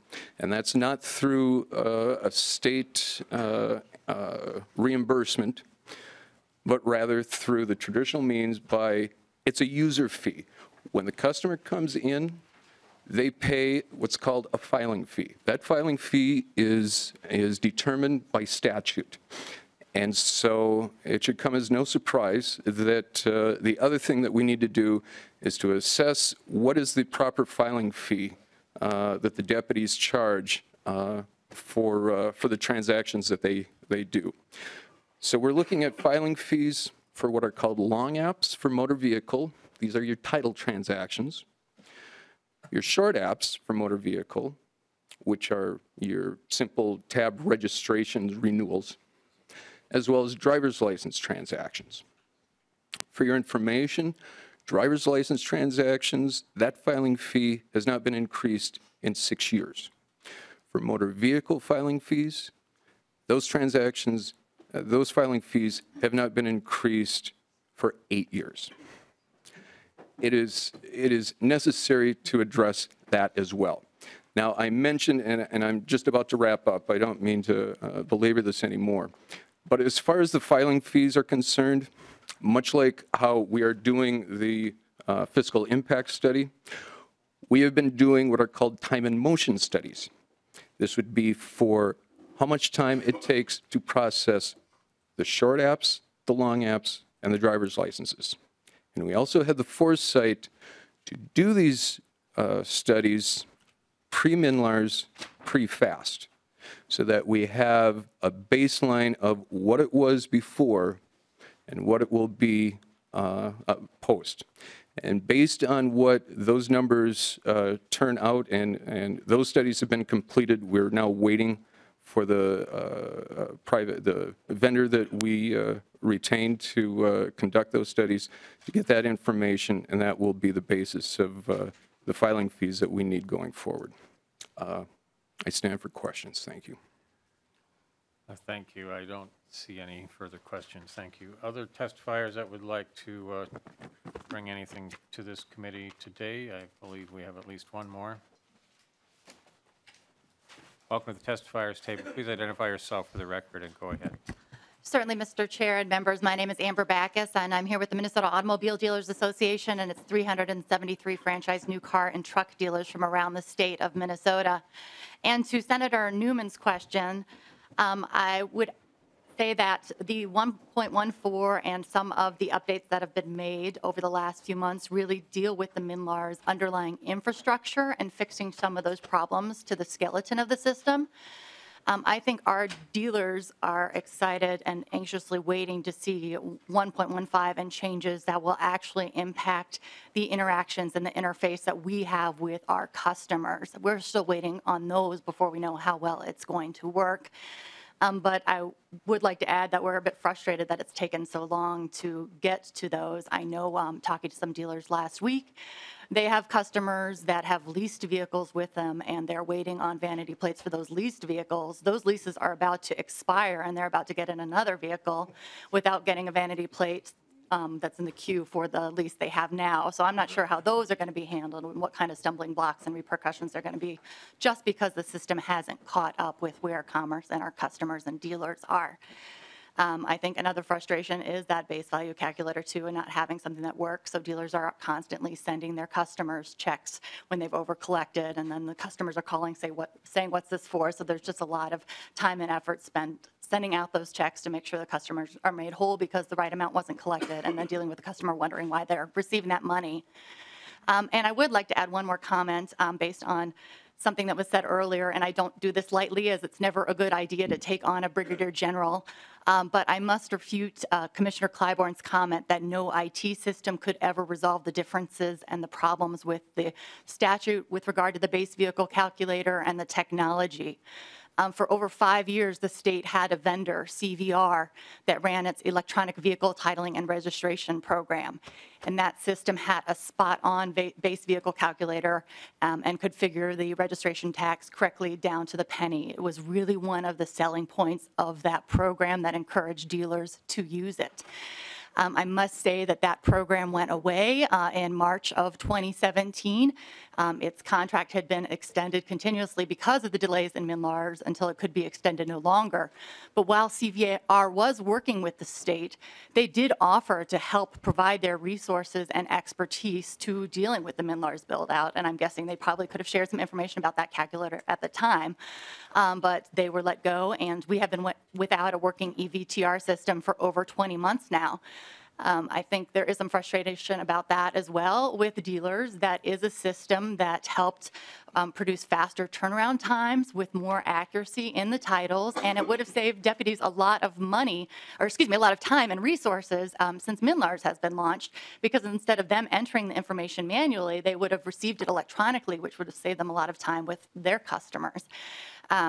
This report before you today does talk about the fact that EVTR should be coming online in the first quarter of 2019 with a new vendor that unfortunately is not as robust as CVR was, but it's still some progress, I think.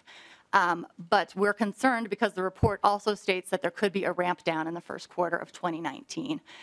In our stakeholder meeting with the agency last week, we asked about how those two timelines would reconcile themselves and whether EVTR will be online before a potential ramp down. The agency is uncertain at this time, but we would love to see some tool out there that again could help deputies and dealers and their customers get their titles turned around more quickly. So with that, I thank you for the opportunity. Thank you, Ms. Backus. I think this is a question worth exploring a little bit more. If you can step aside, I don't have a question for you, but I would like somebody from the agencies to kind of, this whole issue of base valuation, it just was such a surprise to find out from the OLA that we had so much discrepancy in something that should be much more cut and dried. And Ms. Backus's comments kind of have revived this, at least in my mind, as to why do we have so much trouble accurately calculating and determining these base values. And I'd like to know where I go to get a really low base value the next time I buy a new vehicle. I'd like to get that $2 base value, because while I like supporting the state of Minnesota, I don't like spending any more than I have to. So if you can help me with that personal issue, that'd be great. Mr. Chair, members, I would first direct this body to the Office of the Legislative Auditor's report that was released and that I testified to just a few weeks ago, where it specifically talks about the MNLARS calculations and how our statutes are set up with 1,500 different fee structures, in addition to how we do base calculation and destination charges, and that, as I said before, there is, and I stand, and I don't take offense being challenged at all, that there is no IT system that will eliminate the variability in base value calculation the way we are set up right now. And that report, in that testimony that we provided, was very clearly laid out that the issue, which was addressed in a far earlier OLA report, stems from the way our statutes are written in the calculation of the base value. There just is no way to do an accurate base value calculation based on the automotive industry's guides and the updates of that. There's just no way to reconcile it at this time. I do want to be very clear, though, about something and the options about private sector. We are open to private sector, but it is not the panacea that's going to fix this issue. Driver's licensing is a lot easier than the vehicle licensing system. As I said, the 1,500 different, it's just entirely different beast. It's far more complex, and it's not going to get solved within 18 months, even bringing a new vendor in order to start this entire process over again at the cost of tens of millions of dollars potentially. So with that said, the base value calculation isn't a MNLARS issue. It's how it is required to calculate something that has no ability to clearly calculate. There's no table that it can clearly pull from that says that the Ford F-150 that you just bought from wherever you bought it from is going to be the same across the board because of the way the destination charges and the way that the automotive industry updates its retail value of the vehicles. So again, I would point you to the Office of the Legislative Auditor's report that made that very clear in the last testimony I provided. So, Commissioners, so if I buy a new F-150 I should probably buy it in December so I can deduct it yet this year. Where should I go to get that low value? What should I tell my dealer to do so I get a really low value on my base value of my F-150? Mr. Chair and members, I would not presume for you to do anything that would cheat our state out of the funding it's entitled to. I'm not trying to cheat. I'm just trying to use the system to my advantage.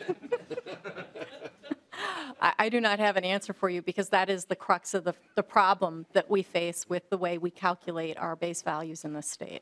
Well, at the price of beans today, I'm not buying a new F-150 anytime soon, so it's Probably smart, Mr. It's a Chair. rhetorical question. But it's one that, we had no idea that at least I had no idea that this base value calculation system was so badly broken. And I'm disappointed that someone didn't come forward with it to us much sooner and say, hey, look at this. We've got this horrible situation with determining base values. We should try to fix it. And I wasn't aware of, at least personally was not aware of it until the legislative auditor's report came out and told me that we had discrepancies from $2 to $60,000 or whatever the range was for those F-150s that I'm still, maybe if the price of beans goes up and I buy that F-150 next August, I'll come back to you and try and figure out how to get that $2 value. All legally, of course. Right. Mr. Chair, members, and I believe that OLA report also referred back to a 1995 OLA report where it highlighted that there were concerns and questions about how base value was calculated, but I don't know where you were, but I certainly was not here, so. I was not here either. Well, then makes Senator neither of Newman. us, sir. Thank you, Mr. Chair, and I wasn't here in 1995 either, but I recognize that this is an ongoing problem that dates back that far, which is part of Chair Torkelson's and my consternation, because, we know we have agency bills. So, Commissioner, would your agency, or I see Commissioner Dolman sitting back in the audience, would your agencies be in a position to come forward with some recommendations and some ideas for the legislature as to how we correct this problem? Because obviously it's really a significant problem that, like Chair Torkelson, I was unaware of. So are the state agencies in a position at least to provide us with some advice as to how we can amend or correct the statute? And if so, when would that happen? Commissioner Dolman. Mr. Chair and Senator Newman, we're going into a transition, obviously, to the new administration, and so as we have with Governor Dayton, we would talk about policy issues and budget issues or changes that we might need to work through with the new administration. But certainly, if we were asked by you for technical assistance on what that might look like, we would also work with you and your staff to have those discussions so that we could best advise you and we could also best advise the governor moving forward, the governor-elect moving forward. Mr. Chairman? Senator Newman. Mr. Dolman, I don't know if this is official or not, but yes, I would like to have advice, and I would like to have both of your state agencies involved in helping us fix this problem. I do recognize that we are going into a new administration. I would appreciate it maybe if you are in a position to do so, to mention it to the governor-elect that this is a serious and significant problem. But the answer is yes, I would really appreciate some help from the agencies in dealing with an issue that I admit I don't fully understand, but I do understand that we have a problem with it, and we should be addressing it. Thank you, Commissioners. Commissioner Claiborne or Ms. Mr. Chairs, I'm just hoping that I can go back to Mrs. Smith's testimony. I just want to correct something, and I don't know if Gay's still in the room. I don't want to disagree with you, Gay, but I'm going to have to on this one. She said that the system was only 50% done, and I just wanted to be clear that it's way more than 50% done. Of the 460 end user functionalities, we've completed 350. We also, so what we're looking at is about 25% of the client work is still remaining. We also have a lot of back office work that we have to do by transitioning off of the legacy systems that are still in operation that we still rely on today in order to, get all of that functionality onto MNLARS. But we've come a long way in the last year, and we're a lot. So when we say 50%, we're just representing 50% of end user priorities laid out for us in the prioritization process. And I just wanted to make that clear for the record. Thank you for that. Perhaps she was speaking of the timeline, and 18 months. Are we more than halfway to the end of the story, or we got another 18 months to go? I can't give you a solid timeline. We run out of funding and shut down at the end of February, so it's really hard to, if I had a crystal ball, I would tell you what the timeline is. I think that from actual client-facing work, it all depends. It all depends on when and if additional funding is received for the system. Well, let me ask you this then. If the funding that we had passed and was vetoed by the governor was in place, would that affect that timeline?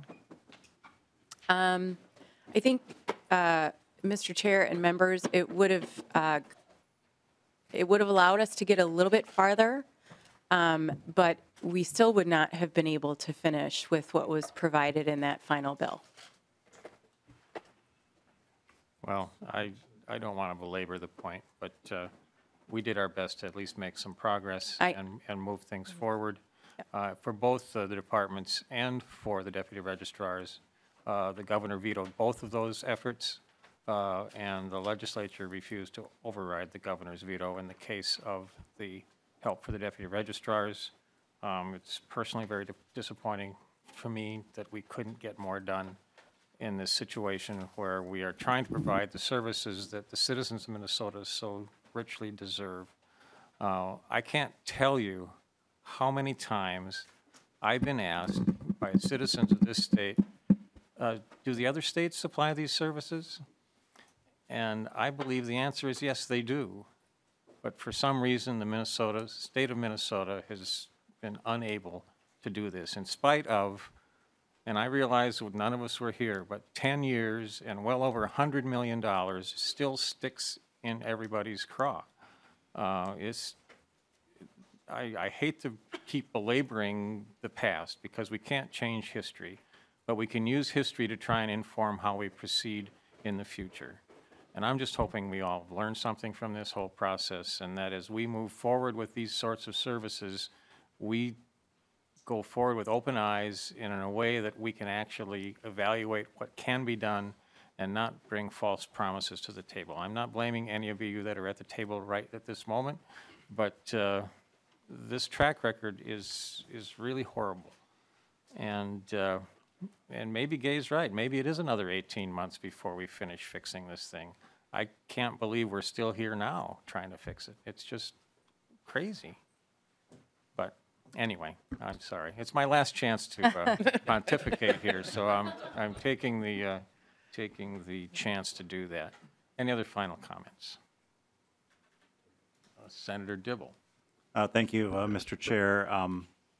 Appreciate your service and appreciate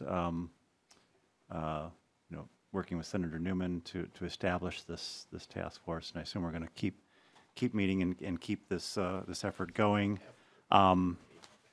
But I just want to reflect what Commissioner Clybourne has said, what the point that Ms. Bailey just made, and respond to your comments about the lack of funding that was attributable to the veto. No one is here to defend the state of affairs that brought us to this day, but the progress has been tremendous, and that's great. That's encouraging.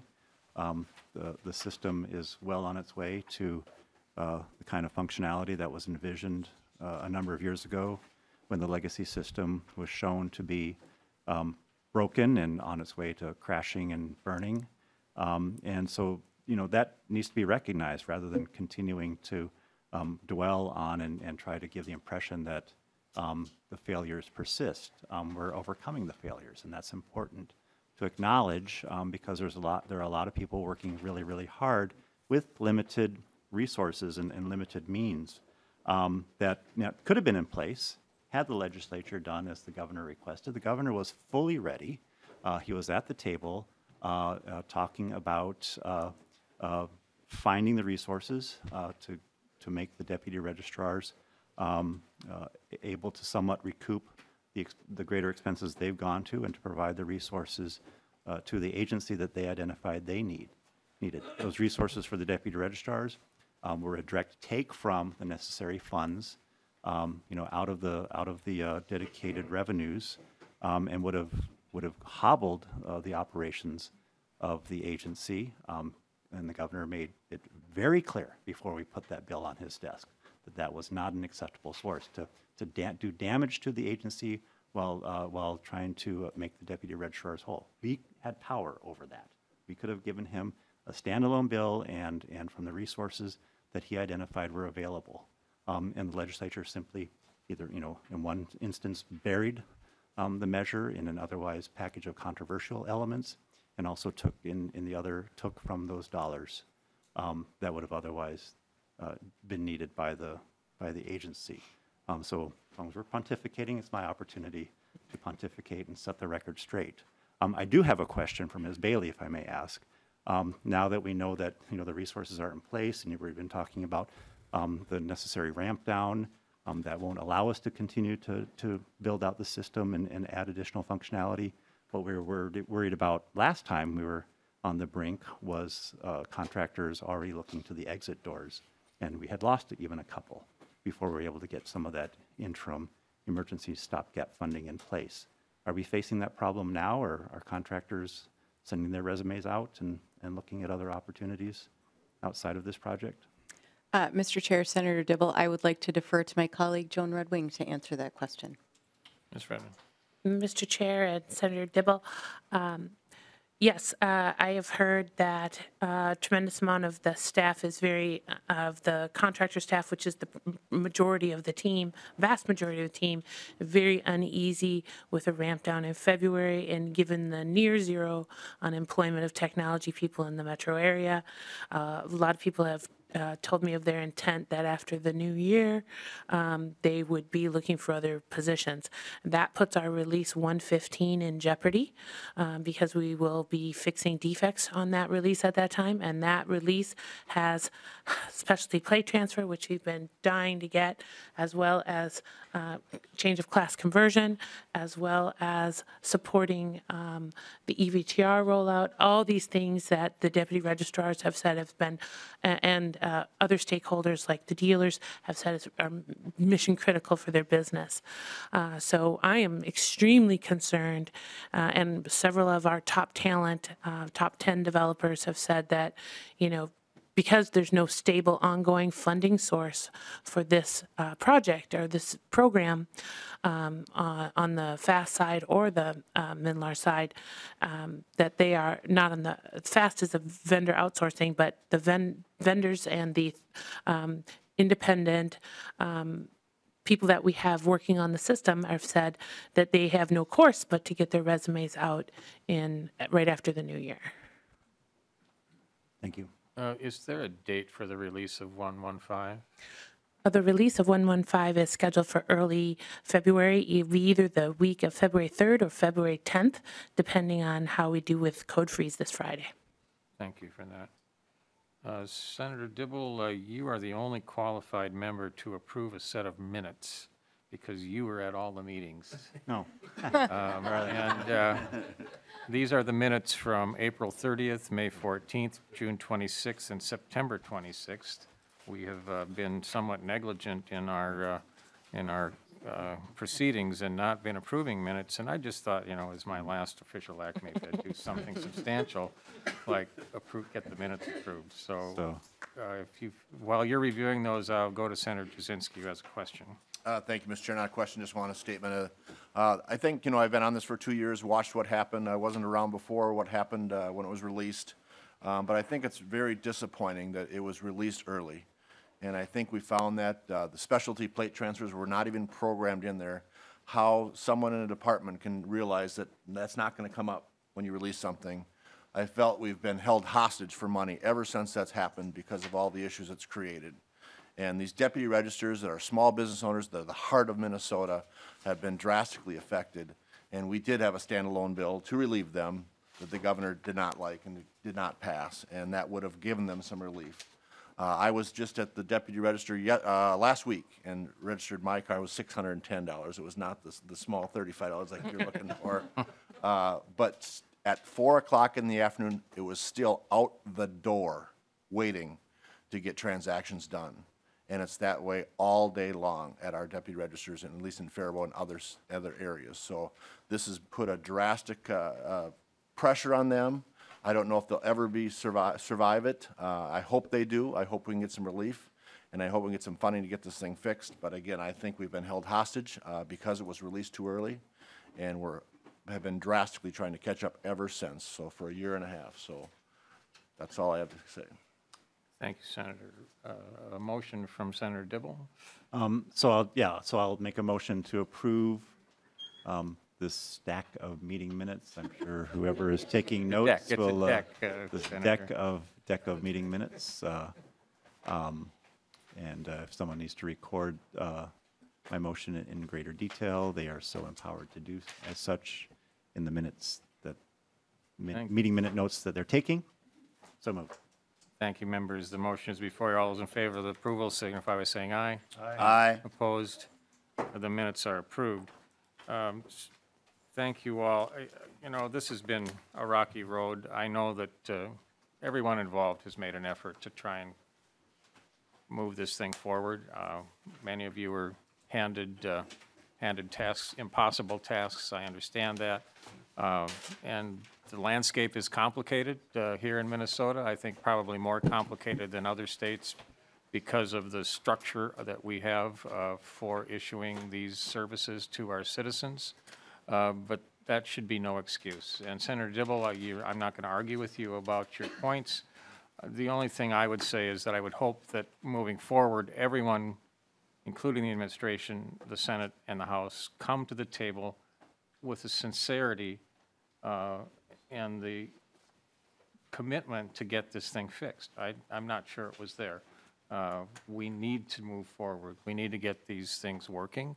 And it's only going to happen if we work as a team. So I'm looking forward to changes. Hopefully they'll be positive. This is my last chance to chair this committee. Representative Hornstein, I'll be happy to hand this millstone from my neck to your neck. And we will all do what we can to get the work done. Thank you all. This meeting is adjourned.